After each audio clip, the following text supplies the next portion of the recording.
Hello friends, welcome to Centum Tutor PGTRB Commerce 2020 Test Series 1 Unit 14 Export Promotion. இந்த export promotionல இந்த different topics பத்தி வரக்கூடிய MCQ questions, multiple choice question பத்தி இதில் பார்க்கலாம். இதில் நிறைய subdivisions இருக்கு, நிறைய sub topics இருக்கு. இந்த டாபிக்ஸ் எல்லாத்தையுமே கவர் பண்ண முடியாட்டி கூட ஓரளவுக்கு எல்லா டாப்பிக்கும் கவர் பண்ணுற மாதிரி கொஸ்டினை க்ரியேட் பண்ணியிருக்கேன். நீங்கள் இதை பற்றி கூடுதலான விவரங்கள் தெரியணும்னா நீங்கள் ஆல்ரெடி நான் அப்லோட் பண்ணியிருக்கக்கூடிய வீடியோஸ், இந்த யூனிட் 14 வீடியோஸ் இருக்குது. நீங்கள் பிளேலிஸ்ட்டில் போய் யூனிட் 14 சர்ச் பண்ணி பார்த்தீங்கன்னா உங்களுக்கு இந்த வீடியோஸ் எல்லாம் கிடைக்கும். அதில் நீங்கள் நிறைய டாபிக்ஸோடைய கம்ப்ளீட் எக்ஸ்ப்ளனேஷனை நீங்கள் பார்க்கலாம். இப்போ நம்ம இதனுடைய 20 questions நம்ம இப்போ ஆன்சர் பண்ணலாம். Question number 1. The foreign exchange regulations of our country require that every exporter should obtain a code number from dash. இப்போ foreign exchange regulations இருக்கு. இந்த foreign exchange regulation நம்ம கண்ட்ரியில் இருக்கக்கூடிய foreign exchange regulation படி ஒவ்வொரு எக்ஸ்போர்ட்டரும், ஒவ்வொரு ஏற்றுமதியாளரும் ஒரு கோட் நம்பரை பெற்றிருக்கணும். கோட் நம்பர் கண்டிப்பாக வேணும். எக்ஸ்போர்ட்டரும் சரி, இம்போர்ட்டருக்கும் சரி, ஒரு கோட் நம்பர் கண்டிப்பாக இருக்கணும். அந்த கோட் நம்பரை கொடுக்கறது யார், யார்கிட்டேருந்து வாங்கணும்? கவர்மெண்ட் ஆஃப் இந்தியா கிட்டேருந்தா, ஆர்பிஐயா, மினிஸ்ட்ரி ஆஃப் எக்ஸ்டர்னல் அஃபேர்ஸா, சேம்பர் ஆஃப் காமர்ஸா? Question number 2. Pre-shipment finance given by a bank is also known as dash. Letter of credit, buyer's credit, packing credit, supplier's credit. Pre-shipment finance, அதாவது நம்ம பொருளை ஏற்றுமதி பண்ணுறதுக்கு முன்னால், ப்ரீ-ஷிப்மெண்ட், அதாவது நம்ம பொருளை வெளிநாட்டுக்கு ஏற்றுமதி பண்ணுறதுக்கு முன்னால் பேங்க் வந்து ஒரு நம்மளுக்கு நிதி உதவி பண்ணுவாங்க, ஃபினான்ஸ் பண்ணுவாங்க. அந்த ஃபினான்ஸோடைய பேர் என்ன? அந்த ப்ரீ ஷிப்மெண்ட் ஃபினான்ஸுக்கு இன்னொரு பேர் கூட இருக்குது. அந்த இன்னொரு பேர் எது அப்படின்னு கேட்டிருக்காங்க. லெட்டர் ஆஃப் கிரெடிட்டா, பையர்ஸ் கிரெடிட்டா, பேக்கிங் கிரெடிட்டா, சப்ளையர்ஸ் கிரெடிட்டா? Question number 3. Who instituted buyer's credit scheme for extending credit directly to overseas buyers to buy capital goods from India? இப்போ பையர்ஸ் கிரெடிட் அப்படின்னு ஒரு ஸ்கீம் இருக்கு. வாங்கக்கூடிய நபர்களுக்கு கடன் கொடுக்கறது, பொருளை வாங்கக்கூடியவங்களுக்கு, அதாவது இம்போர்ட் பண்றவங்களுக்கு, அதாவது இந்தியாவிலிருந்து யாரெல்லாம் கேபிட்டல் கூட்ஸை வாங்குறாங்களோ, அதாவது வெளிநாட்டு நபர்கள் வந்து நம்ம இந்தியாவுடைய கேபிட்டல் கூட்ஸை வாங்குறாங்களோ, அந்த வாங்கக்கூடிய நபர்களுக்கு பையர்ஸ் கிரெடிட் ஸ்கீம் படி, இந்த பையர்ஸ் கிரெடிட் ஸ்கீமில் அவங்களுக்கு நேரடியாக கடன் உதவி பண்ணுவாங்க. அதை ஃபர்ஸ்ட் இந்த பையர்ஸ் கிரெடிட் ஸ்கீமை இன்ஸ்டியூட் பண்ணது யாரு அப்படின்னு கேட்டிருக்காங்க. ரிசர்வ் பேங்க் ஆஃப் இந்தியா, ஆர்பிஐயா, ஐடிபிஐயா, இசிஜிசியா, இல்லை எஸ்பிஐயா அப்படின்னு கேட்டிருக்காங்க. Question number 4. Documents against payment, DP அப்படின்வாங்க. Documents against payment bill is also known as, இதுக்கு இன்னொரு பேர் கூட இருக்கு, document against payment.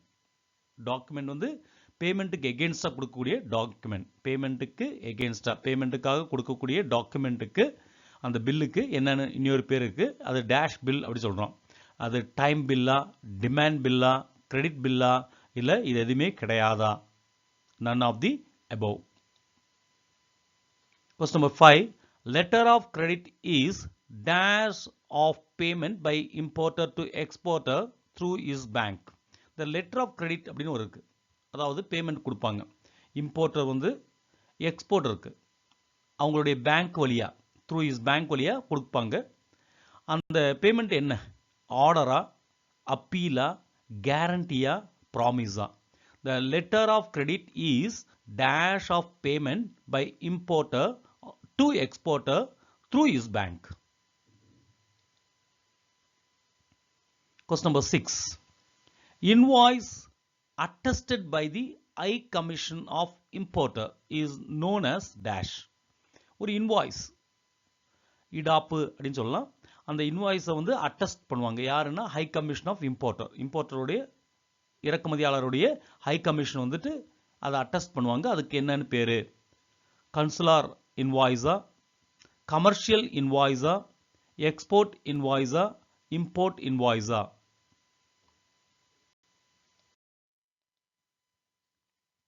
Question number 7. EPZ stands for. இந்த EPZ உடைய full form எதுன்னு கேட்டிருக்காங்க. Export Production Zona, Export Promotion Zona, Export Processing Zona, none of the above. EPZ உடைய full form. EPZ அதனுடைய full form கேட்டிருக்காங்க. Question number 8. A document that contains a precise description of the goods is known as a dash.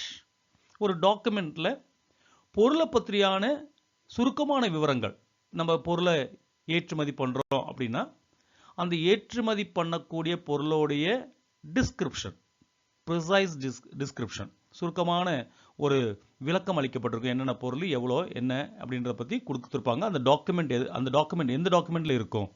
A document that contain a precise description of the goods is known as a letter of credit, on-board list, certificate of origin, commercial invoice. இதில் எந்த டாக்குமெண்ட்ல goods பற்றிய சுருக்கமான ஒரு description, precise description கொடுத்துருக்க அடங்கி இருக்கும் அப்படின்னு கேட்டிருக்காங்க. Question number 9. The ICE Importer and Exporter Code number is issued by the Government of India, ECGC, Director General of Foreign Trade, Exim Bank. இந்த Importer and Exporter Code நம்பரை வந்து யார் issue பண்ணுவாங்க? Government of Indiaவா, Export Credit Guarantee Corporation, Director General of Foreign Trade, Exim Bank?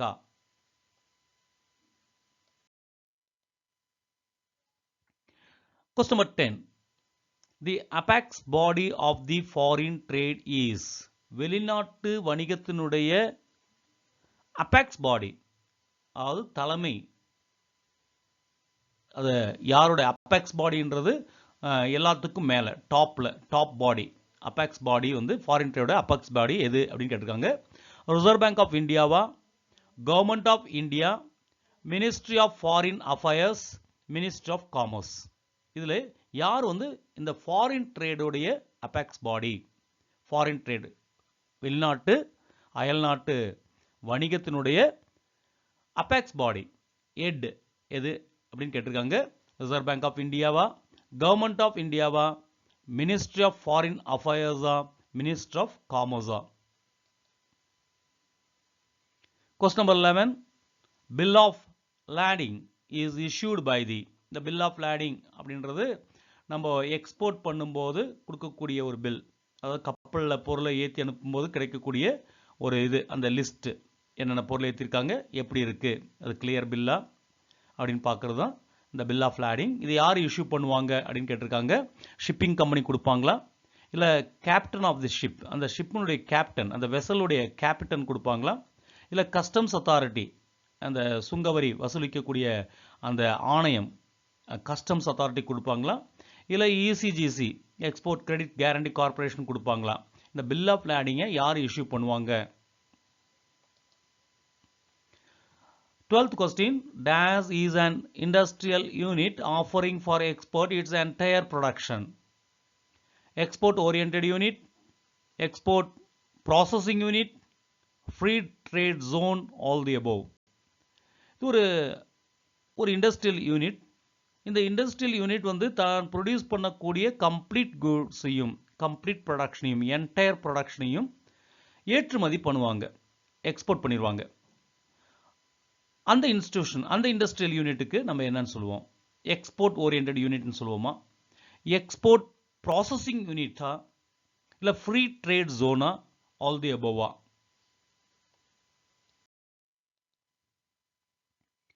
Question number 13. The ERIC, ERIC was renamed as Dash in 1964. 1964ல Eric அப்படின்னு ஒரு அமைப்பை வந்து வேற பேர்ல மாத்திட்டாங்க. அதாவது எரிக் அப்படின் போது export risk insurance corporation, export risk insurance corporation இருந்த ஒரு அமைப்பை 1964ல அதோட பேரை மாத்திட்டாங்க.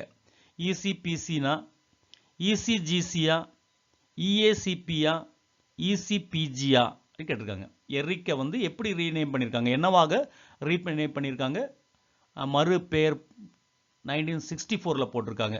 அதாவது எக்ஸ்போர்ட் ரிஸ்க் இன்சூரன்ஸ் கார்பரேஷனோட பேரை 1964ல மாத்திட்டாங்க. அது என்னவா மாத்திட்டாங்க? Question number 14.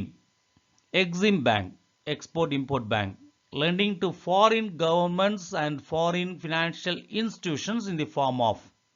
The Exim Bank, Export Import Bank என்ன பண்ணுவாங்கன்னா ஃபாரின் கவர்மெண்ட்டுக்கும் வெளிநாட்டு அரசாங்கத்துக்கும் அதே மாதிரி ஃபாரின் ஃபினான்ஷியல் இன்ஸ்டிடியூஷன்ஸுக்கும் வெளிநாட்டு நிதி நிறுவனங்களுக்கும் கடன் கொடுக்கும்.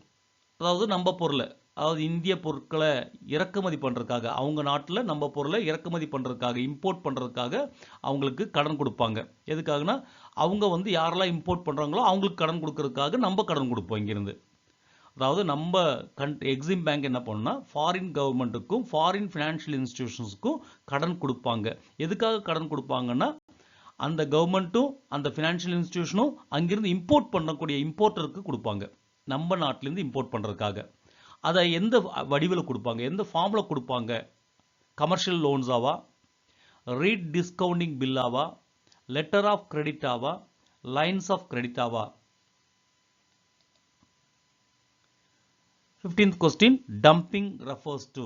dumping அப்படின்றதுக்கு அது என்ன அர்த்தம்? reducing tariff-ஆ, இல்ல sale of goods abroad at lower price-ஆ, buying goods at low price from abroad-ஆ, none அப்படின்னு கேட்டிருக்காங்க. dumping tariff-ஐ குறைக்கிறது, வரியை குறைக்கிறது. இல்ல நம்ம கூட்ஸை ஃபாரின்ல அப்ராட்ல நம்ம கூட்ஸை ரொம்ப கம்மி விலைக்கு விற்கிறது. கம்மி விலை அப்படின்றது நம்ம நாட்டில் நம்ம நாட்டோட மார்க்கெட்டில் இருக்கக்கூடிய விலையை விட இல்லை அதோடைய உற்பத்தி செலவு அதோட காஸ்ட்டை விட கம்மியாக விற்கிறது. இல்லை buying goods at lower price from abroad, அப்ராட்லேருந்து நம்ம குறைந்த விலைக்கு பொருளை வாங்குறது. இது எதுவுமே கிடையாது. டம்பிங்னா எது அப்படின்னு கேட்டிருக்காங்க. ரெடியூசிங் டாரிஃபா, sale of goods abroad at lower ப்ரைஸா, buying goods at low price from abroad, and none of the sa.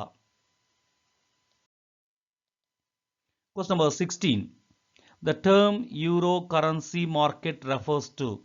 euro currency market இருக்கு. euro currency market அப்படின்னா என்ன அர்த்தம்? இது வந்து ஒரு international foreign exchange market-ஆ?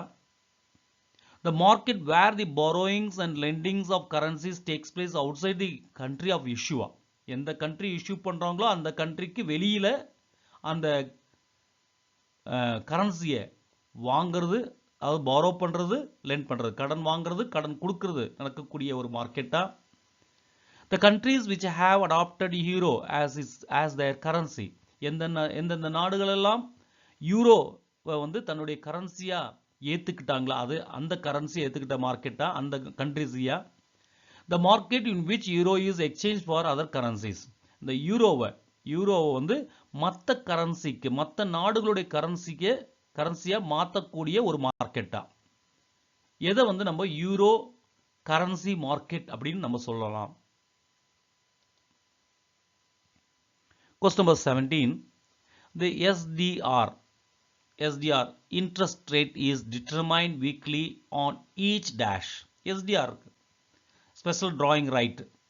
இந்த ஸ்பெஷல் டிராயிங் ரைட்ஸோடைய இன்ட்ரெஸ்ட் ரேட்டை வாரம் வாரம் தீர்மானிப்பாங்க. எப்போ தீர்மானிப்பாங்க? எந்த நாளில் தீர்மானிப்பாங்க? மண்டேவா, வெனஸ்டேவா, ஃப்ரைடேவா, சாட்டர்டேவா? எந்த நாளில்? ஒவ்வொரு வாரமும் எந்த நாளில் இந்த ஸ்பெஷல் டிராயிங் ரைட் எஸ்டிஆருடைய இன்ட்ரெஸ்ட் ரேட்டை தீர்மானிப்பாங்க? Question number 18. Which currency is not included in the SDR basket currencies? SDR இருக்கு, ஸ்பெஷல் டிராயிங் ரைட் அப்படின்னு ஒரு நம்ம ஏற்கனவே பார்த்துருக்கோம். வீடியோஸ் இல்லைன்னா அதில் இந்த எஸ்டிஆரை பற்றி தனியாக ஒரு வீடியோ போட்டிருக்கு, அதை பாருங்கள். இந்த எஸ்டிஆர் வந்துட்டு எஸ்டிஆர் தீர்மானிக்கிறது, ஸ்பெஷல் டிராயிங் ரைட்டை தீர்மானிக்கிறது வந்து ஒரு டைமில் வந்து நம்ம பார்த்தோம். வேர்ல்டு வார்க்கு அப்புறம் இந்த வேர்ல்டுக்கு கரன்சியாக வந்து டாலர் மட்டும்தான் இருந்தது. அப்புறம் இந்த கிரேட் டிப்ரெஷனுக்கு அப்புறம் அந்த டாலர் வேண்டாம் கோல்டாக மாற்றினாங்க. அந்த கோல்டும் ப்ராப்ளம் ஆனால சில கரன்சிஸ் மட்டும் வேர்ல்டில் வந்து நிறைய கரன்சி எடுத்தாங்க, அதுக்கப்புறம் சுருக்கிட்டாங்க. அதாவது ஒரு குறிப்பிட்ட நம்பர் ஆஃப் கரன்சியை, குறிப்பிட்ட நாடுகளுடைய கரன்சியை மட்டும் எடுத்து அதை பேஸ் பண்ணி எஸ்டிஆரை தீர்மானிப்பாங்க, ஸ்பெஷல் டிராயிங் ரைட்டை தீர்மானிப்பாங்க. அந்த ஸ்பெஷல் டிராயிங் ரைட்டை தீர்மானிக்கக்கூடிய அந்த பாஸ்கெட்டில் இருக்கக்கூடிய கரன்சிஸில் எந்த கரன்சி கிடையாது. கீழே நிறைய கரன்சி கொடுத்துருக்காங்க, அதில் ஒரு கரன்சி வந்து இதில் கிடையாது. அந்த எஸ்டிஆர் தீர்மானிக்கக்கூடிய ஒரு கரன்சி கிடையாது. அது எதுன்னு கேட்டிருக்காங்க. which currency is not included in the SDR basket currencies? US டாலரா, ரஷ்யன் ரூபலா, சைனீஸ் ரென்மின்பியா, ஜாப்பனீஸோட என்ன? இதில் எந்த கரன்சி வந்து எஸ்டிஆரோடைய பாஸ்கெட் கரன்சியில் கிடையாது அப்படின்னு கேட்டிருக்காங்க. நல்லா கவனிக்க வேண்டியது not included, not. 19th question, which one of the following is not a part of World Bank? கீழே டிஃப்ரெண்ட் இன்ஸ்டிடியூஷன்ஸ் கொடுத்துருக்காங்க, 4 இன்ஸ்டிடியூஷன்ஸ் கொடுத்துருக்காங்க. ஐஎஃப்சி, ஐடிஏ, டபிள்யூடிஓ, ஐபிஆர்டி அப்படின்னு 4 institutions, world organisations, world institutions கொடுத்துருக்காங்க, டிஃப்ரெண்ட் இன்ஸ்டிடியூஷன்ஸ் கொடுத்துருக்காங்க. இதில் வந்து world பேங்கோடைய பார்ட்டாக ஒன்று மட்டும் கிடையாது. அப்போ 3 வந்து ஒரு வேர்ல்டு பேங்கோடைய ஒரு பார்ட்டு, ஆனால் ஒன்று மட்டும் வேர்ல்டு பேங்கோடைய பார்ட் கிடையாது. That is odd one out. இது சம்மந்தப்படாத, வேர்ல்டு பேங்குக்கு சம்மந்தப்படாத ஒன்றை நம்ம கண்டுபிடிக்கணும். அது ஐஎஃப்சியா, ஐடிஏவா, டபிள்யூடிஓவா, ஐபிஆர்டியா? Question number 20. The value of SDR, special drawing rights, is determined by the basket of dash currencies. நம்ம 18th questionல பார்த்தோம். இந்த ஸ்பெஷல் டிராயிங் ரைட்ஸுக்கு கண்டுபிடிக்கிறதுக்கு, அதோடைய வேல்யூ கண்டுபிடிக்கிறதுக்கு அதோடைய பாஸ்கெட் அப்படி சொல்லுவோம். அந்த பாஸ்கெட்டில் வந்து நம்ம கரன்சிஸ் இருக்கும். சில நாடுகளுடைய கரன்சியை மட்டும் எடுத்திருப்போம். எத்தனை நாடுகளுடைய கரன்சியை அதில் இன்க்ளூட் பண்ணியிருக்கோம்? 4ஆ, 5ஆ, 6ஆ, 7ஆ? எத்தனை நாடுகளுடைய கரன்சியை இன்னைக்கு அந்த பாஸ்கெட்டில் இருக்குது. அந்த பாஸ்கெட்டில் இருக்கக்கூடிய கரன்சியுடைய வேல்யூ வச்சு தான் எஸ்டிஆர் தீர்மானிக்கப்படும். எத்தனை கரன்சி இருக்குது? 4ஆ, 5ஆ, 6ஆ, 7ஆ அப்படின்னு கேட்டிருக்காங்க. இப்போ நீங்கள் இந்த 20 கொஸ்டின்ஸ்க்கு ஆன்சர் பண்ணியிருப்பீங்க. ஏற்கனவே நம்ம இதில் வந்துட்டு கொஸ்டின்ஸ், நிறைய கொஸ்டின்ஸ் போட்டிருக்கோம், டிஃப்ரெண்ட் கொஸ்டின்ஸ் போட்டிருக்கோம். இந்த டிஃப்ரெண்ட் கொஸ்டின்ஸை நீங்கள் ரிப்பீட் பண்ண என்ன ஆகும்னா, இந்த கொஸ்டினை எழுதி வச்சு படிக்கக்கூடாது. இந்த கொஸ்டினுக்கு நீங்கள் ஆன்சர் பண்ணி ட்ரை பண்ணிகிட்டே இருக்கணும். அப்போ ட்ரை பண்ண என்ன ஆகும்னா, நிறைய விஷயங்கள், இதை பற்றியான நிறைய விஷயங்கள், எஸ்டிஆர்னு சொல்லும்போது எஸ்டிஆரை பற்றி நம்ம தனி வீடியோவே போட்டிருக்கோம். அதை நீங்கள் பார்க்கும்போது உங்களுக்கு அண்டர்ஸ்டாண்ட் ஆகும். அதே மாதிரி வேர்ல்டு பேங்கை பற்றியும், ஏஷியன் டெவலப்மெண்ட் பேங்க், அதே மாதிரி பார்த்தீங்கன்னா டபிள்யூடிஓ, வேர்ல்டு ட்ரேடு ஆர்கனைசேஷன், இதை பற்றியெல்லாம் செப்பரேட் வீடியோவே நம்ம போட்டிருக்கோம். அப்லோட் பண்ண அந்த வீடியோஸை நீங்கள் பாருங்கள். You'll get better idea, you can answer any questions. அதனால் நீங்கள் அந்த வீடியோ பார்த்ததுக்கு அப்புறம் நீங்கள் ஆன்சர் பண்ணிங்கன்னா ஈஸியாக இருக்கும். அடுத்த வீடியோ இப்போ நம்ம வந்து இப்போ இந்த யூனிட் போட்டிருக்கோம், 14th யூனிட் நம்ம போட்டிருக்கோம். நெக்ஸ்ட் உங்களுக்கு தெரியும், அடுத்து வரக்கூடிய நம்ம 2020 சீரீஸில் அடுத்து நெக்ஸ்ட் வரக்கூடியது வந்து 15th யூனிட். அப்போ 15th யூனிட்டை வந்து நீங்கள் இப்போவே அதுக்கு ரிலேட்டடான கொஸ்டின்ஸை, அந்த வீடியோஸ் எல்லாம் நீங்கள் பார்த்து வச்சிங்கன்னா உங்களுக்கு ஆன்சர் பண்ணுறதுக்கு ஈஸியாக இருக்கும். எழுதி வச்சு பார்க்குறத விட நேரடியாக எக்ஸ்ப்ளனேஷன்ஸ் பார்க்கும்போது உங்களுக்கு ஈஸியாக இருக்கும், ஈஸியாக மைண்டில் நிற்கும். நீங்கள் ஜஸ்ட் வேர்ட்ஸை நீங்கள் ரீட் பண்ணி வைக்கும்போது மனசில் நிற்காது. அதனால் வந்து இந்த ரிப்பீட்டடாக இந்த வீடியோஸை பாருங்கள், வில் கெட் பெட்டர் ஐடியா. நான் இப்போ வந்து நம்ம இதுக்கான ஆன்சர்ஸை நம்ம பார்க்கலாம். Question number 1, option B, RBI. Question number 2, option C, packing credit. Question number 3, option B, IDBI. Question number 4, option B, demand. Question number 5, option C, guarantee. Question number 6, option A, consular invoice. Question number 7, option C, export processing zone. Question number 8, option D, commercial invoice. Question number 9, option C, Director General of Foreign Trade. Question number 10, option D, Ministry of Commerce. Question number 11, option A, Shipping Company. Question number 12, option A, Export Oriented Unit. Question number 13, option B, ECGC. Question number 14, option D, Lines of Credit. Question number 15, option B, Sale of Goods Abroad at Low Price. Question number 16, option B, the market where the borrowing and lending of currencies take place outside the country of issue. Question number 17, option C, Friday. Question number 18, option B, Russian ruble. Question number 19, option C, WTO. Question number 20, option B, 5. இந்த கொஸ்டின்ஸில் உங்களுக்கு எந்த அளவுக்கு answer பண்ண முடிஞ்சிருக்குன்னு தெரிஞ்சுக்கலாம். First answer பண்ணும்போது எந்த question எந்த புக்கையும் refer பண்ணாமல் ஆன்சர் பண்ணி பாருங்க. So then only you can understand your strength and weakness. அந்த ஸ்ட்ரென்த்தையும் வீக்னஸையும் அண்டர்ஸ்டாண்ட் பண்ணதுக்கப்புறம் ஹவு டு இம்ப்ரூவ் அப்படின்னு உங்களுக்குள்ளார நீங்கள் ஒரு ஐடியா க்ரியேட் பண்ணுங்கள். நீங்கள் ஈஸியாக சக்ஸஸ் ஆயிடலாம். ஸோ தேங்க்யூ ஃபார் வாட்சிங் this video. Wish you all the best.